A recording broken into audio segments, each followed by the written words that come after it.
So here's what's going on this week, and I want you to sit with this for a second. A sixth-generation Iowa farmer nobody outside of Belle Plaine could have picked out of a lineup just knocked off a sitting congressman with a Trump endorsement. Wow. First Trump-backed candidate to lose a primary in the entire 2026 midterm cycle. First one. And it wasn't by a lot, Rush, less than 1 percentage point according to NBC News. Lahn had 37.8%, Feenstra had 37%. In a five-candidate field, three other guys splitting roughly a quarter of the vote.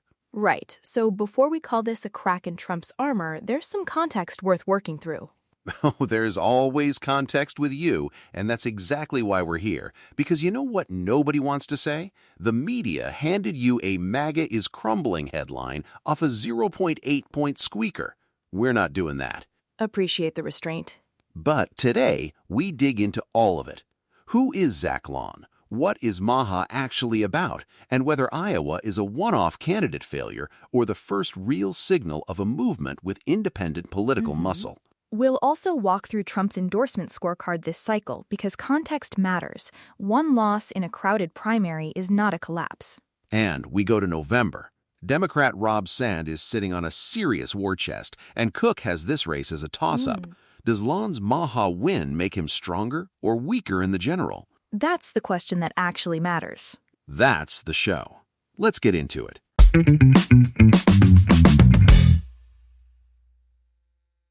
Before we dive in, a quick reminder, we love hearing from you. If you have questions or topics you'd like us to cover, head to the link in the description and submit your question. We read every single one.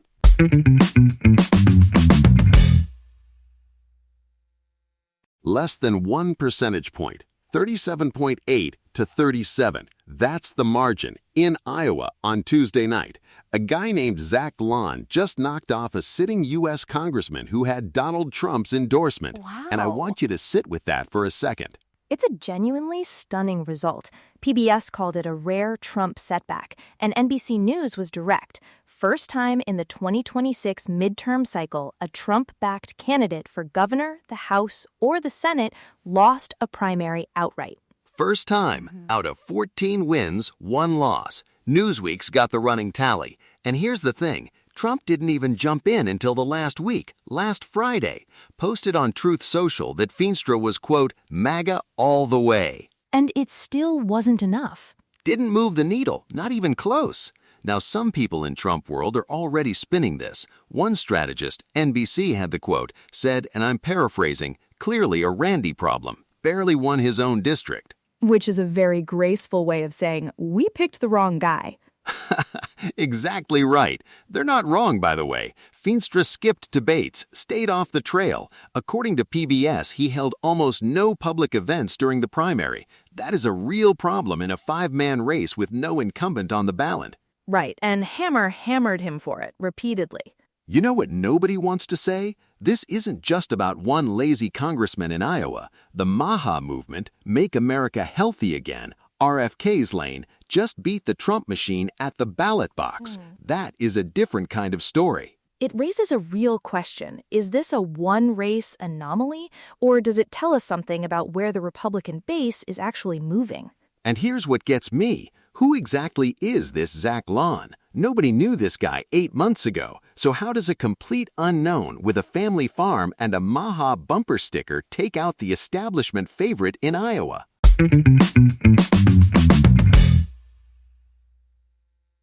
So who is this guy? 6 generations of Iowa farming, runs an ag and real estate investment firm called Home Place Ventures, seeded his own campaign with a $2 million personal loan, and launched in November as basically a name nobody knew. That's Zach Lahn.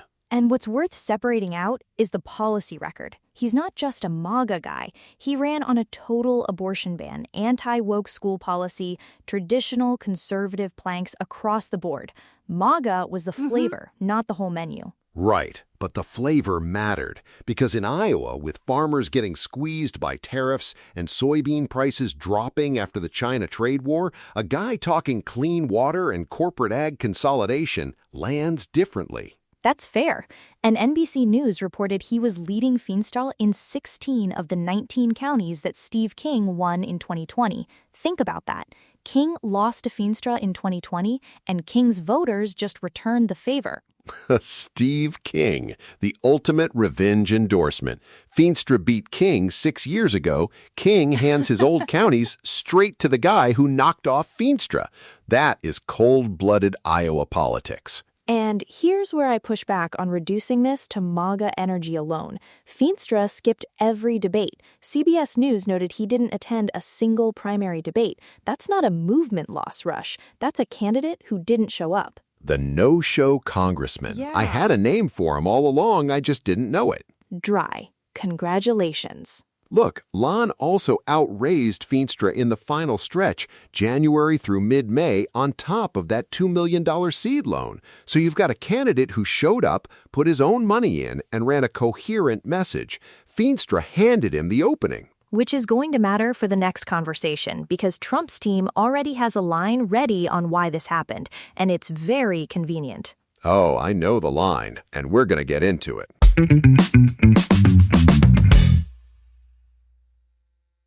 So the scoreboard. Newsweek's running the live tally right now. 14 wins, 1 loss. That is the Trump endorsement record in 2026. 1 loss. And before Iowa, it was 0 losses for governor, House, or Senate the entire cycle. NBC News confirmed that. So yes, the streak was real. The streak was real. He toppled Cornyn in Texas. He knocked out Cassidy in Louisiana. He ended Massey's career in Kentucky. Wow. One bad night in Iowa doesn't rewrite any of that. No, but here's where I'd push back a little. A lot of those wins were incumbents in safe districts with no serious opposition. Iowa was a genuine contested primary. That's a different animal. Reagan, you were the scalpel at this party. Fine, fair point. But look at how Trump world responded.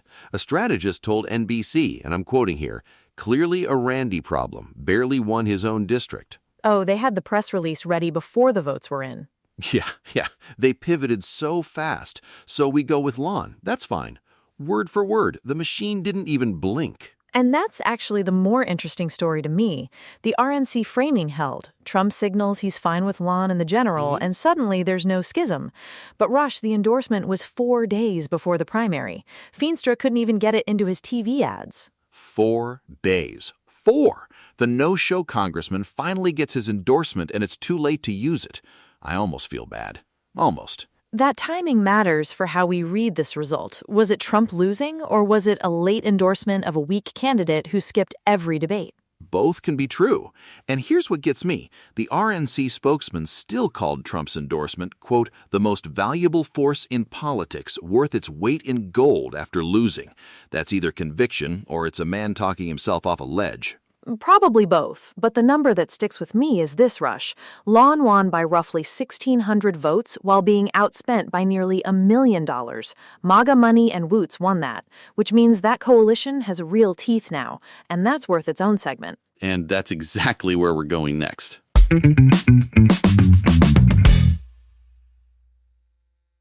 So here's the actual fracture line inside the tent. Trump signed an executive order in February to boost glyphosate production, Roundup, weed killer, the thing MAGA has been running against for years. He literally signed a paper saying make more of it. And NPR reported that was the moment the rift became undeniable. MAGA activists who had worked to elect Trump felt genuinely betrayed. One podcaster, per NPR, compared it to finding out your husband was having an affair. I mean, that is a specific kind of hurt.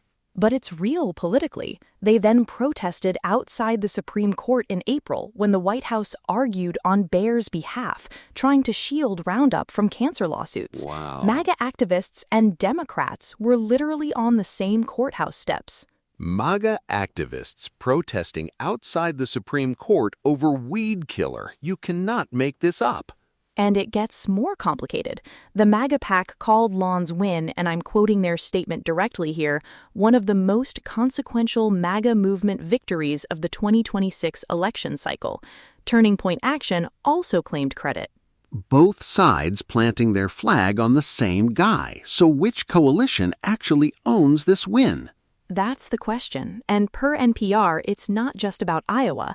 A Kaiser Family Foundation poll found roughly 2/3 of MAGA supporters identify as Republican or Republican-leaning. They are inside the party. But MAGA activists who met with Trump and cabinet officials at the White House have said flat out they need to see real action before November or their turnout softens. And here's what gets me. The administration is simultaneously boosting glyphosate production and quick pivoting to embrace Lahn after Feenstra lost. They want both. They want MAGA energy without MAGA policy. You can't keep doing that. That's where the real November risk sits. MAGA voters don't need to flip to Democrats. They just need to stay home. That's the number that matters, not the vote tally from Tuesday, the couch count in November. Speaking of vote tallies people are misreading.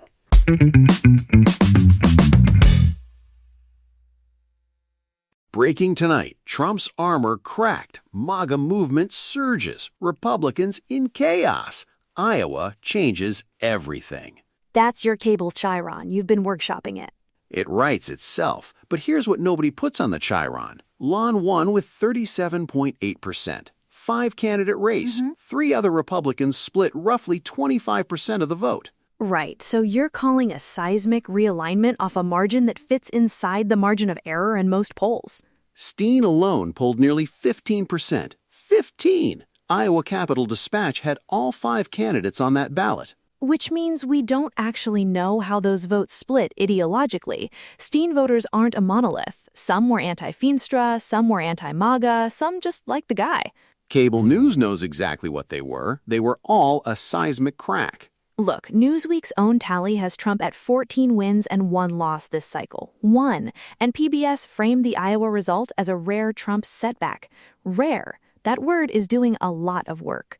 It is rare, that's the point. But rare and decisive are not the same sentence. You know what nobody wants to say? Right. That a 0.8-point primary win in a split field barely clears the bar for a mandate. That's the cold water version. Lahn won, legitimately, but the media turned a squeaker in a 5-way race into an earthquake before the votes were even certified. And that's the parody, not the result. The result is genuinely interesting. The framing is a cartoon. Strip out the Chirons and what you have is a competitive primary where an underfunded farmer outworked a congressman. That's a story, but it doesn't fill an hour. Nothing sells like a crack in the armor. But here's the thing, Reagan. The real question isn't how the media reads Tuesday night. It's how November reads it. Exactly right. And that is a genuinely messy answer.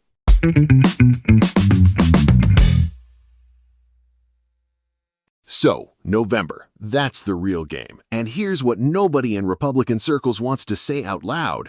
Rob Sand might actually be the harder matchup than Feenstra would have been. That's the uncomfortable math. According to Newsweek, Sand walked out of Tuesday uncontested with roughly $18 million on hand. He won re-election as state auditor in 2022 when Republicans swept everything else in Iowa. That's not an accident. He survived a Republican wave by himself in Iowa. Right. The Cook Political Report called him one of the Democrats' strongest recruits this cycle, and the prediction markets have flipped hard. Kalshi now shows Democrats at 64%, Republicans at 34%. Wait. 64% for a Democrat in Iowa? A state Trump has won 3 times? I know how it sounds, but here's where I push back on the framing that Lahn is necessarily weaker than Feenstra. A MAGA candidate running on pesticides and cancer rates could resonate with rural voters who are genuinely angry about ag policy. That's not nothing. That's the theory. Here's my problem with it. In a primary, you get the fired-up base. In a general, you need soft Republicans who voted for Kim Reynolds twice and are already nervous about the direction of the party. You think they're excited to vote for the guy who ran against Big Ag? Some of them might be. Iowa's #1 for cancer growth rates. That's a real issue, not just MAGA branding. Maybe, but Sand gets to run as the steady, fiscally boring, won-twice-already guy while Lahn explains pesticides and glyphosate to swing voters. I know which candidate I'd rather be. That's a fair point. The November coalition is smaller. MAGA energy that worked in a 5-way primary doesn't automatically translate when moderate Republicans have an exit ramp and a credible Democrat offering one. And that's the real story coming out of Iowa, not Trump's win-loss record, whether Lahn can hold a coalition that's already showing cracks before the general even starts.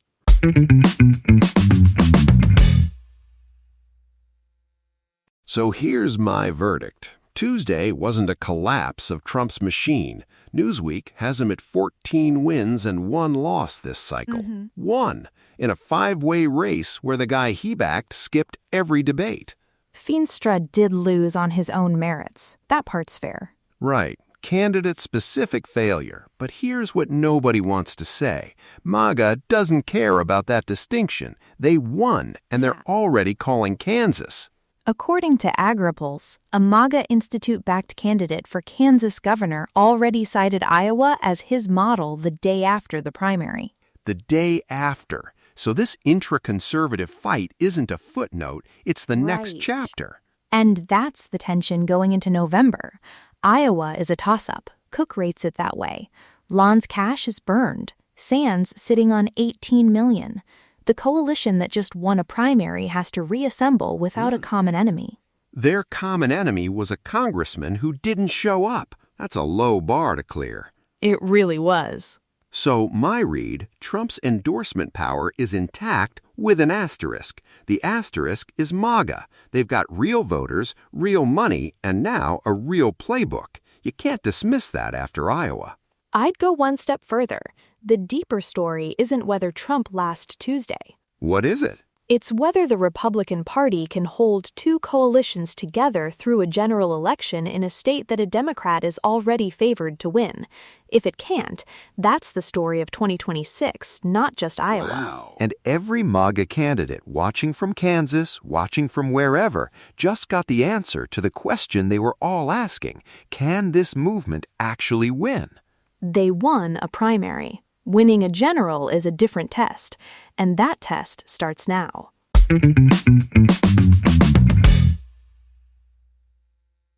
All right, that's the show. And look, here's what you take away from today. The MAHA movement proved it can beat the Trump machine at the ballot box, and that is a different kind of story.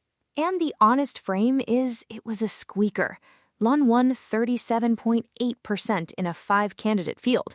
One data point isn't a crack in the armor, but it's not nothing either. The no-show congressman lost. That nickname earned itself. It really did. Bottom line, MAHA has independent muscle now. They're already exporting the Iowa playbook. Watch Kansas. The question for November is whether Lahn can keep those voters energized against Rob Sands' $18 million war chest. That's the real test. Great conversation today, Reagan. Folks, if you got something out of this, subscribe, leave a 5-star review, and tell someone who needs to hear it. New episodes every weekday. We'll see you tomorrow.